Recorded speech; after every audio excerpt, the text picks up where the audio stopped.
Welcome to another deep dive. You guys, this time we're exploring Jordan Peterson and his book Beyond Order, 12 More Rules for Life. Yeah. But we're kind of doing like a mix here. So Okay. we've got chapters 9 through 12, which are all inspired by artwork, Wow. plus his personal note from the author in the time of the pandemic. Oh, wow. So kind of a cool blend of like personal reflection and Yeah. more broadly applicable insights into human nature and meaning and all that fun stuff that Peterson likes to talk about. Yeah, it's interesting how he manages to weave his personal experiences into those bigger picture ideas, like his health struggles while writing Beyond Order are pretty intense. Yeah, I remember reading about that. It was some serious stuff. Akathisia, Oh, yeah. pneumonia. Wow. He was even put into a medically induced coma in Russia for 9 days. What? Yeah, for a treatment that wasn't available in North America. It's like life threw him a curveball straight out of the chaos chapter of his own book. Exactly. And, Peterson doesn't view chaos as purely negative, right? Right. He defines it as the realm of the unexpected, where our knowledge fails and new possibilities emerge. I mean, going to Russia for a treatment like that definitely qualifies as embracing the unknown. Absolutely. His willingness to go to such lengths speaks volumes about his resilience. And speaking of resilience, one of the core ideas in Beyond Order is that interplay between order and chaos. Right. So for Peterson, order is when things go as expected, our actions produce the desired outcomes, reinforcing our understanding of the world. Like a sense of stability and predictability. Exactly. But he argues that we can't exist in a purely ordered state. We need that element of chaos to shake things up, allow for growth and adaptation. Like you can't make an omelet without breaking a few eggs. Exactly. Peterson really emphasizes that we need both the stability of order and that potential disruption of chaos to truly thrive. And he actually calls navigating that balance an eternal existential burden. Which makes you think about his medical journey. Did that experience force him to confront this balance in a deeply personal way? Oh, that's such a good point. Like, becoming even more intimately acquainted with the forces of chaos firsthand. Possibly. And, this brings us to another key takeaway from the chapters you selected, the essential role of social connection. Oh, yeah, absolutely. He has this powerful anecdote about a client struggling with isolation who found healing by engaging with others. So it's like connecting with other people as a lifeline in that chaotic sea we were talking about. Precisely, Peterson introduces this idea of the social contract. Okay. It's basically a set of agreed-upon values and behaviors Right. that we follow to create order in our lives and minds. Like when you walk into a coffee shop, you just instinctively know to wait in line or to pay. It's like a dance we all know the steps to, and that shared understanding helps keep things running smoothly. And it prevents total chaos. Exactly. It's fascinating how Peterson connects something as simple as pointing to this whole idea of social understanding. Oh, yeah, the example with his granddaughter. Yeah, he argues that it's not just about indicating an object, it's about sharing an experience and becoming a valued member of a group. Like, hey, look at this cool thing with me. Yeah, let's share this moment. Exactly. It's a foundational act of social connection built into us from a very early age. So we're seeing this theme emerge, right? Social interaction is key, and this act of pointing is like a gateway to language connection and ultimately a shared sense of reality. It all ties together. But where does ethics fit into all of this? Well, Peterson argues that there's this natural ethic that emerges from the constraints we all face, both biologically and socially. Okay. He says that these constraints limit the possible solutions to problems, Right. leading to a shared understanding of what's valuable. So it's like a process of elimination over time. The solutions that work best for most people kind of rise to the top. Exactly, and they become the foundation for our ethical systems. That's interesting. It's like ethics aren't these arbitrary rules, but they emerge organically from our shared experiences and the need to solve problems together. Precisely. Yeah. And this ties back to his point about social institutions. Okay. Peterson argues that while institutions can be flawed, they exist for a reason. They've evolved to address those fundamental problems and provide a framework for ethical conduct. So it's not about dismissing them outright, but recognizing that those systems, those structures, serve a purpose, even if they need refining. Right. It's about acknowledging the value of those systems. Don't throw the baby out with the bathwater. Exactly. But even when working within those systems, Peterson stresses the importance of maintaining a humble attitude. Even for experts. Even for experts. He calls it embracing beginner status. I love that term. It reminds us that no matter how much we know, there's always more to learn. Absolutely. And he uses this great example of a young man finding success by embracing his beginner status in a restaurant job. Oh, interesting. The point is, even in seemingly simple situations, there's opportunity for growth if we approach them with a willingness to learn. It's about being open to new experiences and realizing that expertise in one area doesn't mean we can't be a beginner in another. And that ties into another key concept, peer regulation. Oh, yeah. He talks about how our relationships with colleagues and friends provide this reciprocal support system. Right. It contributes to our overall stability. He gives examples of both workplace relationships and friendships as sources of this regulation. It's about being a reliable and trustworthy person in those relationships, someone others can count on, especially during tough times. So that reciprocity, that mutual support is deeply ingrained in us. It seems to be, and this makes me think about Peterson's distinction between authority and power. Oh, yeah, that's a good one. He argues that authority is earned through competence and inspires willing followership. While power relies on coercion and threat. Exactly. And he even connects this idea to ambition, right? Cautioning against mistaking the desire for power for genuine ambition. Right. It's about striving for competence and authentic leadership instead.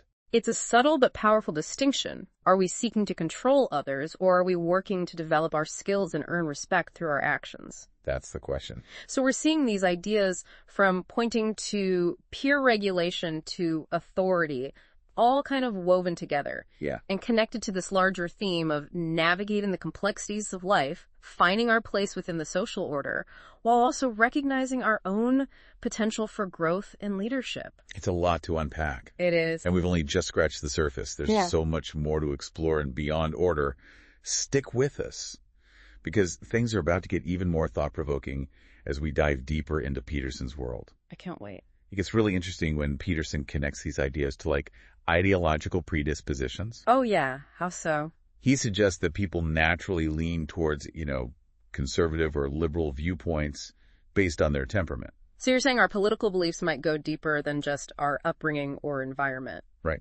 There might be a biological basis for those leanings. That makes sense. He even argues that those different temperaments fulfill specific roles within society, almost like a natural division of labor. Okay, so some of us are hardwired to maintain those existing structures, and others are driven to, challenge the status quo and push for change. Exactly. So like yin and yang, you need both for a balanced system.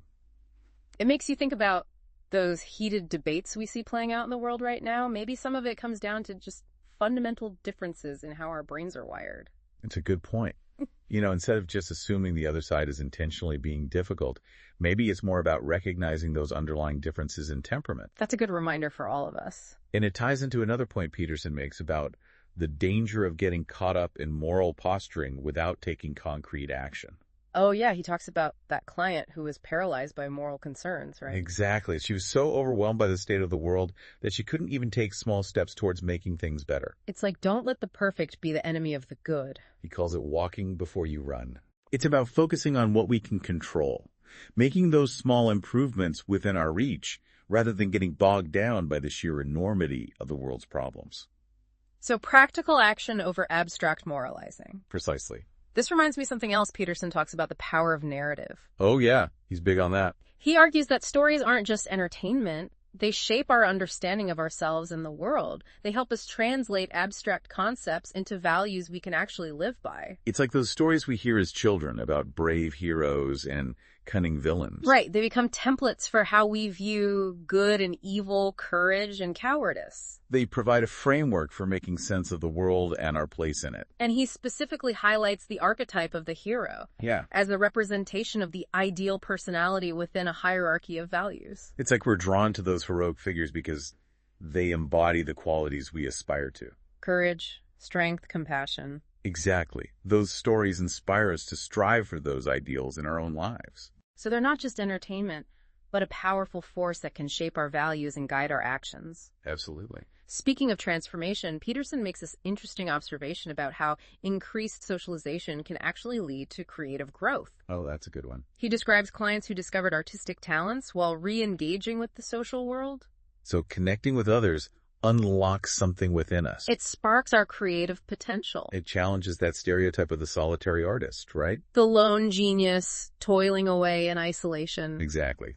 Peterson suggests that creativity actually thrives on connection and collaboration. So maybe we need to spend less time in our heads and more time interacting with the world. He connects this idea to Carl Jung's theories about the emergence of order and complexity within the personality. Okay, remind me how that works again. It's like social interaction brings different parts of ourselves together, creating a more integrated and ultimately more creative whole. So our individual parts become more than the sum of their parts. Right. The interaction, the spark between people ignites something new. That's a cool way to think about it. And speaking of integration, Peterson brings up this thought-provoking dilemma from the Gospels. The Sabbath healing. Exactly the story of Jesus healing on the Sabbath, which was forbidden under Jewish law. It highlights that tension between following rules and using our judgment and conscience to determine the right course of action. You know, sometimes the spirit of the law is more important than the letter of the law. It's about recognizing that sometimes we need to bend or even break the rules to do what we believe is truly right. And it ties back to that whole idea of navigating between order and chaos. Sometimes disrupting the established order can serve a higher good. Right. Sometimes you need to break a few eggs to make an omelet. Exactly. And then Peterson throws out this amazing challenge to the listener. Oh, yeah? Who could you be if you were everything you could conceivably be? Whoa, that's powerful. He's asking us to imagine the vastness of our unrealized potential to step outside our comfort zones and strive for something truly extraordinary. It's a call to action, right? Absolutely. It's about daring to dream big and taking those steps, no matter how small, towards making those dreams a reality. But he also acknowledges those obstacles we all face. Right, the things that hold us back. Poor health, bad luck, our own failures of discipline. But the message is clear. Don't let those obstacles define you.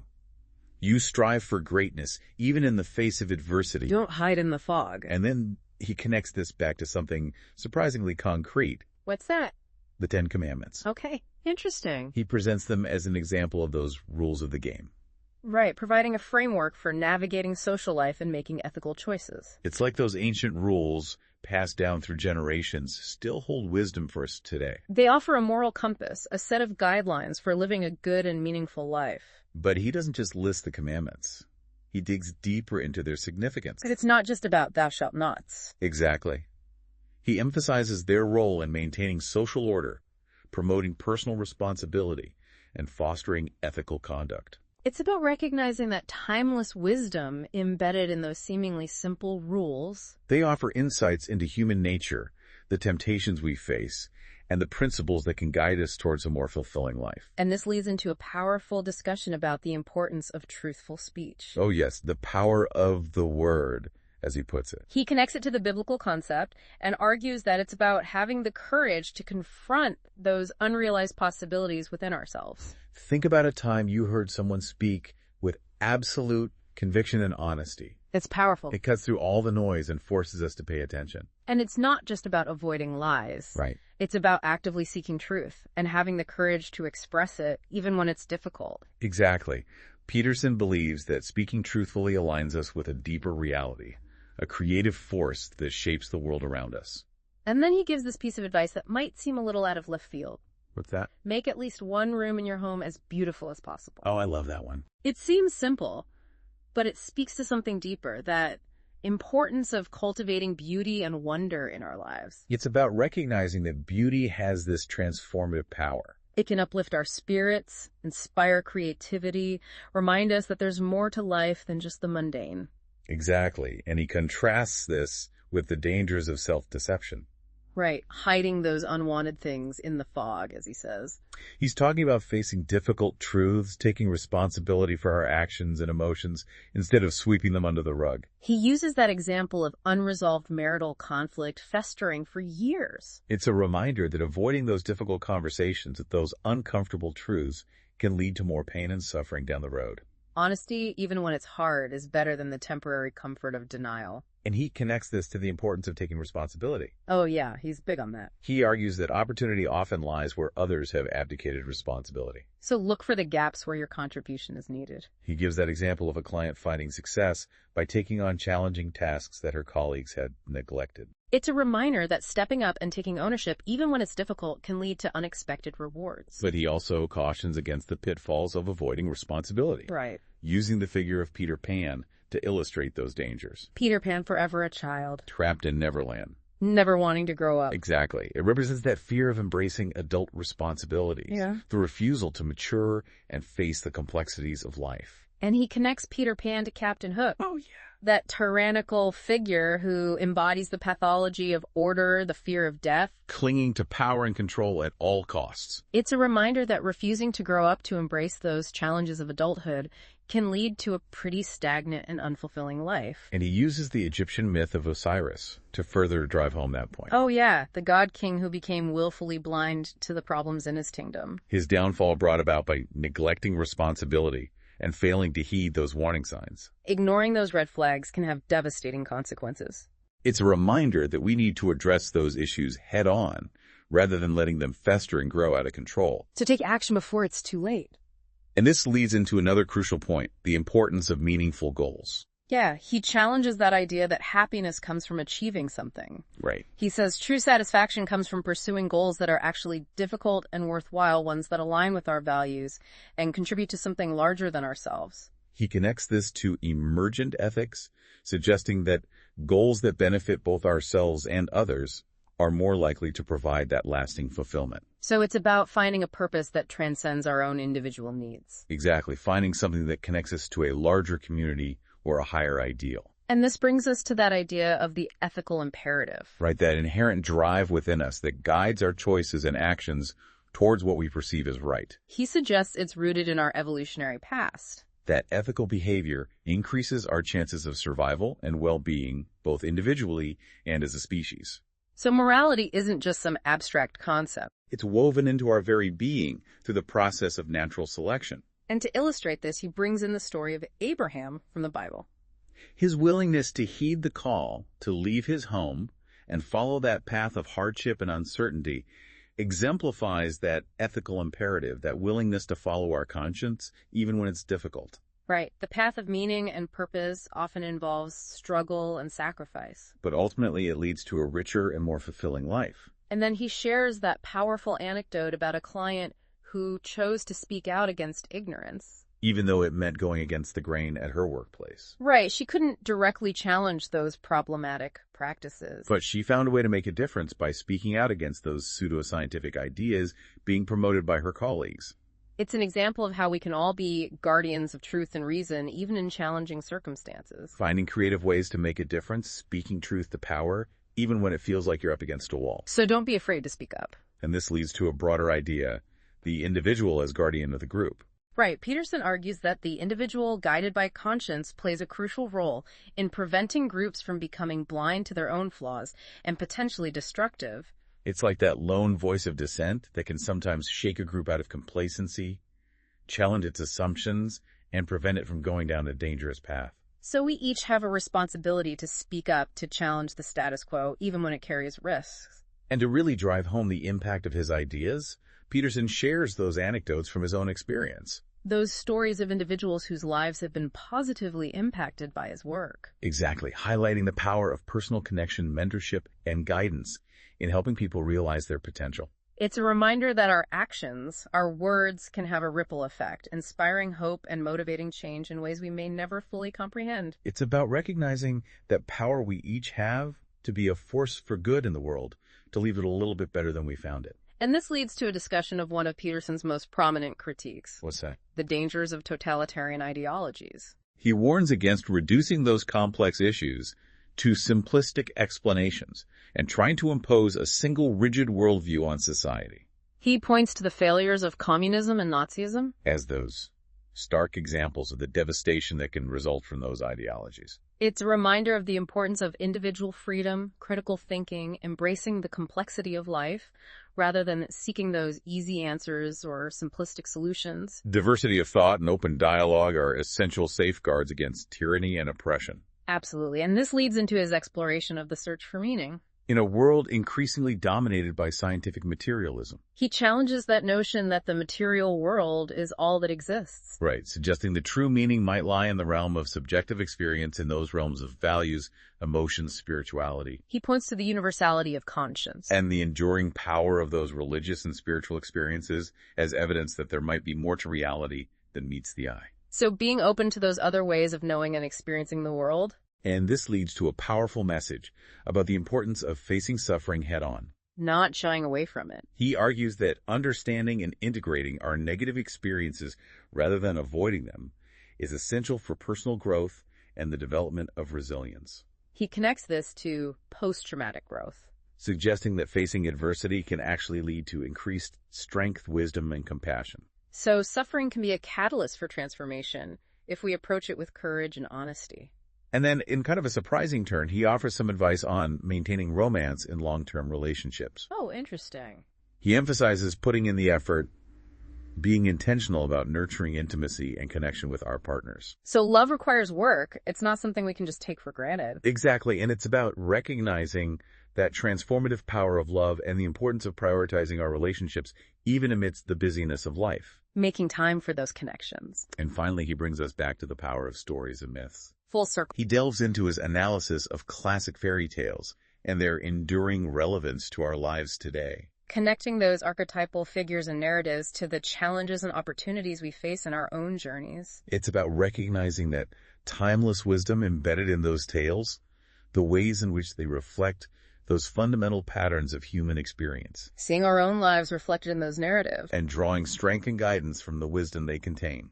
It's amazing how those stories, those myths, still speak to us thousands of years later. Right, like they tap into something essential about the human experience, something universal. So as we wrap up this deep dive into Beyond Order, what stands out to you as like the most impactful takeaway?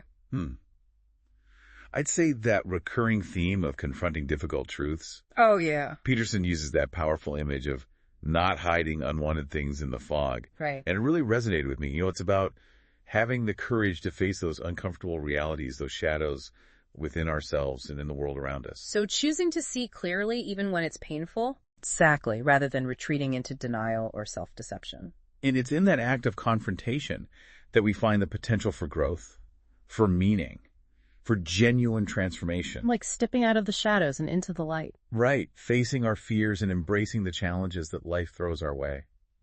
And it's not about those easy answers or simplistic solutions, you know? Right. It's about engaging with the world in all its messy, complicated glory. Recognizing that there's no one-size-fits-all answer to life's big questions. Yeah, the journey is just as important as the destination. And those profound insights often come from those moments of struggle, from those times when we're forced to confront our limitations and step outside our comfort zones. It's where the real growth happens. So Beyond Order gives us a framework for thinking about those big questions, for navigating the complexities of human existence. Finding meaning in a world that can often feel chaotic and uncertain. Peterson doesn't offer those easy answers. But he provides a roadmap. Yeah. A set of tools and principles we can use to create a more fulfilling and meaningful life. It's like he's handing us a flashlight saying, go explore. Right. The world is full of wonders and challenges. Don't be afraid to face them. You might be surprised by what you discover. And we don't have to do it alone, right? Exactly. Connect with others, build strong relationships, support each other along the way. We're all in this together after all. And who knows, maybe by embracing those difficult truths, by stepping into the unknown, we'll uncover hidden treasures within ourselves and create something truly beautiful.